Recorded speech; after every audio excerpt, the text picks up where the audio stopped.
पिछली वीडियो में हमने यहाँ पर एक फंक्शन लिखा था जो कि एवरेज का था। पर्पस ये था कि यहाँ पर हम कोई भी अपना यूजर डिफाइंड फंक्शन लिख सकते हैं और उसको हम रिप्लेस कर सकते हैं फिर na की वैल्यूज़ के साथ। ये हमने काम किया था df के साथ, जिसके अंदर स्ट्रिंग के तौर पर नल वैल्यूज़ महफूज थी। अब अगर हम बात करें df की, जहाँ पर हमारे पास नल वैल्यूज़ थी, मीन्स आ गया था न्यू df डॉट इनफो। तो यहाँ पर हमारे पास नॉन वैल्यूज थी। अब ये इसके ऊपर हमने अगर मीन कंप्यूट करना है तो उसका क्या तरीका होगा, न्यू df उसके बाद डॉट मीन का फंक्शन आता है। अच्छा, अगर आप ये इस फंक्शन को ट्राई करेंगे तो ये तमाम कॉलम्स का मीन निकाल देगा जो कि न्यूमेरिक और फ्लोट है। ये ऑब्वियसली कैरेक्टर्स के ऊपर अप्लाई नहीं होता। और अगर हमें स्पेसिफिकली कुछ कॉलम्स चाहिए तो स्पेसिफिक कॉलम के लिए तरीक़ेकार ये होता है कि न्यू df आपने वेरिएबल का नाम लिया, फिर आप ब्रैकेट शुरू करके उसको बताते हो कि कौन से का उसने मीन लेना है, कंप्यूट करके आपको दिखाना है। अच्छा, ये ओवरलैप हो रहा है इसलिए आपको ये यहाँ पर खाली उसकी वैल्यूज दिखा रहा था। अब आप देख रहे हैं यहाँ पर सिर्फ एज की मुझे बता रहा है और यहाँ पर मेरे पास कंप्लीट तमाम जितने भी नॉन करेक्टर कॉलम्स थे उनकी वैल्यू दिखा रहा है।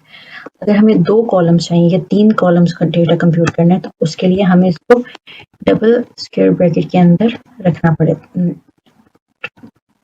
पड़ता है मार्क्स। तो ये हमें दिखा रहा है, ठीक है। तो सिंगल के लिए आप सिंपल सिंगल के लिए रखते हैं। मैं यहाँ पर आप लोगों की रीडेबिलिटी के लिए, आसानी के लिए मैं यहाँ पर रख रही हूँ ताकि जब आप इस नोटबुक को डाउनलोड करें तो इसके साथ इजीली प्ले कर सकें। अगेन ये ओवरलैप होगा क्योंकि ये आपको अलहदा रखना है और इसको आपने अलहदा रखना, अलहदा सेल्स के अंदर।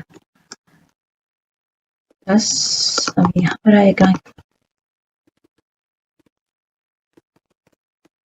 मार्क्स। अच्छा, ये जो है ये आप ऑब्वियसली जिस सीक्वेंस में आपको चाहिए आप उस सीक्वेंस में इसको लिख सकते हैं। जरूरी नहीं है कि आप उसको वैसे लिखें।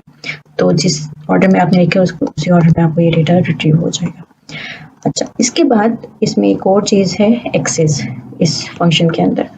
अब यहाँ पर हम अगर इसको एक्सेस बता दें, बाय डिफ़ॉल्ट एक्सेस का जो पैरामीटर है वो 0 पर सेट होता है। ये सेम वैल्यू आपको देगा। 0 मतलब कि ये कॉलम वाइज आपको कंप्यूट करके बताते हैं इसकी वैल्यूज़ को। तो इसने आपको एवरेज बता दिया। अगर आपने रो वाइज मीन निकालना है उसके लिए सिंपल आपको एक्सेस इक्वल टू 1 सेट करना पड़ेगा, तो ये आपको तमाम वैल्यूज़ बता देगा। अब ये 2 न्यूमेरिक वैल्यूज़ को आपस में सम करके डिवाइड बाई 2 करके आपको ये 51 दे रहा है। यहाँ पर हमारे पास डेटा है ये 13 + 90 डिवाइड बाई 2। अब यहाँ पर देखें 18, 19 और ये 14 ये ऐसे ही आ रहा है क्योंकि यहाँ पर नल वैल्यू के को ये कुछ भी नहीं 0 कंसिडर कर रहा है। लेकिन यहाँ पर एक और पैरामीटर है जो कि है स्किप इक्वल्स टू फॉल्स। अगर मैं कर दूँ तो ये अन्य वैल्यूज़ को फॉल जो है वो ओमिट नहीं करेगा और उन वैल्यूज़ को वैसे रखेगा, क्योंकि ऑब्वियसली हमने जब एन ओमिट नहीं किया तो वो दोनों वो प्लस भी नहीं हो सकती पिछले वैल्यू के साथ, एवरेज आउट भी वहाँ से नहीं हो सकता। तो ये 2 जो इसके पैरामीटर्स हैं ये इंपॉर्टेंट थे, तो मैंने कहा मैं आपको ये भी बता दूँ। नेक्स्ट है हमारा डेटा को रीशेप करना। रीशेप से मुराद ये होती है कि हमारे पास कुछ वैल्यूज़ है उसको हमें ट्रांसफॉर्म करना है, किसी और वैल्यू के साथ उसको रिप्लेस करना है। तो अब वो क्योंकि हमारा डेटा सेट बहुत बड़ा होता है तो इसलिए हम उसको रीशेपिंग द डेटा कहते हैं या हम डेटा मैपिंग कह रहे होते हैं कि एक के अगेंस्ट उसकी दूसरी वैल्यू के साथ उसको रिप्लेस करना।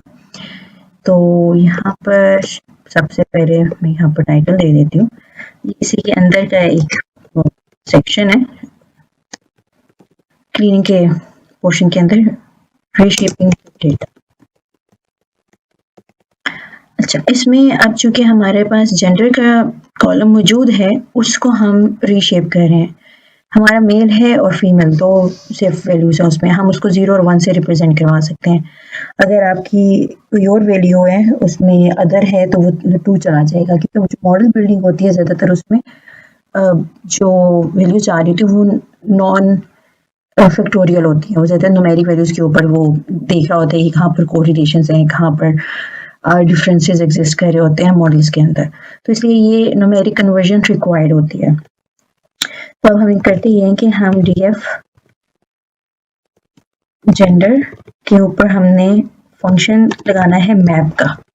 मैप का फंक्शन क्या करेगा कि ये जेंडर के अंदर जो वैल्यूज हैं उसको किसके साथ इसने रिप्लेस करना है वो बताना है हमने उसको। अब यहाँ पर मैप के अंदर हम ये उसके फंक्शन पहले कॉल करेंगे और फंक्शन के अंदर हम ये कर्ली ब्रेसेस स्टार्ट कर रहे हैं बताने के लिए कि किस वैल्यू को किसके साथ उसने रिप्लेस करना है। फॉर एग्जांपल m है तो m को वो रिप्लेस करे 0 के साथ, फिर कोमा, क्योंकि दो वैल्यूज है ना हमारी, तो मैं सेकंड उसको कह रही हूँ f को वो रिप्लेस करेगा 1 के साथ। तो आप वाइस वर्सा भी कर सकते हैं, ये डिपेंड करता है। तो ये हमारी मैप का फंक्शन यहाँ पर मुकम्मल हो गया। अच्छा, साथ ही में इसको मैं सेव करवा लेती हूँ इसी जेंडर के कॉलम के अंदर। अच्छा, हमारा जो जेंडर है वो ऑब्जेक्ट डेटा टाइप था। अब यहाँ पर मैं उसकी 0-1 में कन्वर्जन कर रही हूँ, लेकिन मुझे इसको बताना भी है कि इसकी आप डेटा टाइप क्या रखे, वो ये खुद ब खुद उसको पिक नहीं करता। एस टाइप का फंक्शन है जो कि आप मैपिंग परफॉर्म करने के बाद साथ ही मैं उसको बता देती हूँ कि ये जो मैपिंग परफॉर्म हुई है ये किस टाइप की करनी है उसने। तो हम इसको यहाँ पर फ्लोट बता देते हैं। हमारा सक्सेसफुली एग्जीक्यूट हो गया। अब अगर हम यहाँ पर देखें df डॉट इन्फो करता, अब यहाँ पर ये देख सकते हैं जेंडर हमारा कन्वर्ट हो गया और वो फ्लोट के अंदर भी कन्वर्ट हो गया, अब ऑब्जेक्ट नहीं रहा ये। तो ये सिंपल हमारा एक मैप का फंक्शन जो कि रीशेप के लिए यूज होता है। इसके बाद एक और चीज यहीं पर मैं आपको कवर करवा देती हूँ। यहाँ पर एक हमारा आता है फिल्टरिंग का सेक्शन, जिसके अंदर ये सिर्फ होता है कि अगर आपको कोई स्पेसिफिक रीजन है उसका डेटा एक्सट्रैक्ट करके उस पर क्लीनिंग परफॉर्म करनी है या कोई एनालिसिस परफॉर्म करनी है, तो आप फिल्टर कैसे अप्लाई करते हैं। आपका डेटा है, आपने उसमें से खाली लेट्स से जेंडर उठाना है फीमेल और उसकी कोई एनालिसिस परफॉर्म करनी है, या जेंडर की डेटा के अंदर क्लीनिंग रिक्वायर्ड है क्योंकि जेंडर का ज़्यादातर डेटा मिसिंग है फॉर एग्जांपल, तो आप उसको पिक करके उसके एवरेज आउट को कंप्यूट करें। देखिए, जो लाइफ एक्सपेक्टेंसी होती है इंसान की वो मेल और फीमेल की मुख्तलिफ होती है। अगर आप मीडियन वैल्यू पिक करके उनकी एज में डाल रहे हैं तो मेल और फीमेल की डिफरेंट आप कंप्यूट करेंगे, क्योंकि उन दोनों के लिविंग स्टाइल डिफरेंट होते हैं, उन दोनों की लाइफ एक्सपेक्टेंसी डिफरेंट होती है। तो इसलिए आप स्पेसिफिक चंक उठाकर फिल्टर लगाकर आप उसका एवरेज कंप्यूट करके फिर आप उसकी वैल्यू जहाँ पर फीमेल्स हैं और वहाँ पे वैल्यूज नल है तो आप उसमें वहाँ पर रिप्लेस करेंगे। तो इस तरह के बहुत सारे, मैं सिर्फ आपको सिनेरियो बता रही हूँ कि जहाँ पर फिल्टरिंग अप्लाई करनी पड़ती है, फिर आपको मैनिपुलेशंस करनी पड़ती हैं डेटा के अंदर। यहाँ पर अब हम फिल्टर अप्लाई कर रहे हैं। अच्छा, सबसे पहले ये डीएफ और कोई स्पेसिफिक कॉलम है उसको डेफिनेटली बताने के लिए हमने स्क्वायर ब्रैकेट को शुरू किया। अब डीएफ के अंदर अब ये पूरा डेटा सेट है, ठीक है, पूरे डेटा सेट के अंदर हम उसको बताने वाले कि इस पूरे डेटा सेट के अंदर से उसने किस कॉलम को पिक करना है और उसके ऊपर लॉजिकल ऑपरेशन क्या परफॉर्म करना है। मार्क्स कर लिया और जहाँ पर मार्क्स हमारे ग्रेटर देन 80 कह रहे हैं, ठीक है, ग्रेटर देन इक्वल टू भी कर लेते हैं, तो ये मुझे बता देगा कि कितने लोग हैं जिनके मार्क्स ग्रेटर देन 80 हैं। अब ये जो डेटा है ये हमने इसके ऊपर स्पेसिफिक कोई डिफरेंट ऑपरेशन परफॉर्म करना है तो वो हम कर सकते हैं। तो मैं इसको कहती हूँ कि हायर स्टूडेंट्स STD, और इसके ऊपर अगर मुझे कोई एनालिसिस परफॉर्म करनी है तो वो हम यहाँ से इस तरीके से पिक कर लेते हैं। अब यहाँ पर जो आपको मैं रिजल्ट दिखा था क्योंकि वो मैंने किसी में वैल्यू असाइन नहीं की थी, तो सेम वही रिजल्ट आप यहाँ पर देख सकते हैं। जो रिजल्ट बिल्कुल ऐसे कंप्यूट करके आया था उसको मैंने सिर्फ एक वैल्यू के अंदर महफूज कर दिया। इसी के अंदर फिर मैं आपको ड्रॉप को बता देती हूँ कि किसी कॉलम को ड्रॉप करना हो,